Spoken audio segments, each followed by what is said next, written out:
TSR জওয়ানের হাতে নৃশংস কন্যা হত্যা, ক্ষোভে ফুঁসছে রাজ্য।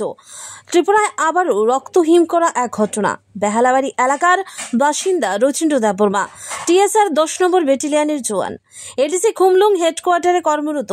অভিযোগ, শুক্রবার রাতে তিনি নিজের মাত্র কয়েক বছরের কন্যা সুহানী দেববর্মাকে বিষ মিশ্রিত ঠান্ডা পানি পান করিয়ে হত্যা করেন।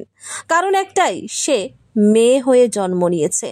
প্রতিবেশীদের অভিযোগ, ছেলে সন্তান না হওয়ায় বহুদিন ধরেই স্ত্রীর উপর মানসিক ও শারীরিক নির্যাতন চালাচ্ছিলেন রথীন্দ্র দেববর্মা। শেষ পর্যন্ত সেই নিষ্ঠুরতা গিয়ে ঠেকল এক নিষ্পাপ শিশুর জীবনে। মৃত্যুর কোলে ঢলে পড়ল ছোট্ট সুহানী। শিশুটির মরদেহ বর্তমানে জেবি হাসপাতালের মর্গে। মৃত্যুর সংবাদ শুনে ছুটে আসেন শোকার্ত মা, কিন্তু তিনি জানেন না কে তার কন্যাকে হাসপাতালে নিয়ে এলো, কে চিকিৎসা করালো, কিভাবে মর্গে পাঠানো হলো। এদিকে খবর ছড়িয়ে পড়তেই ক্ষুব্ধ জনতা জেবি হাসপাতাল চত্বরে অভিযুক্ত জওয়ানকে ঘিরে ধরে। জনরোষের মুখে থেকে রক্ষা করে পুলিশ দ্রুত থানায় ফিরে যায়।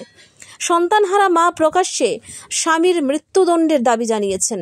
সেই সঙ্গে এই নৃশংসতায় যুক্ত কোনো ব্যক্তিকে, এমনকি অবহেলার অভিযোগে থাকা চিকিৎসককেও শাস্তির আওতায় আনার আহ্বান জানিয়েছেন।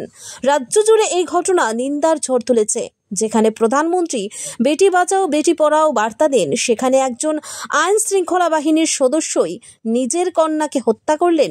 এ যেন রক্ষকের ভক্ষকে রূপ নেওয়ার সবচেয়ে জঘন্য উদাহরণ। সমাজ আজ প্রশ্ন করছে, আমরা কোন পথে চলছি?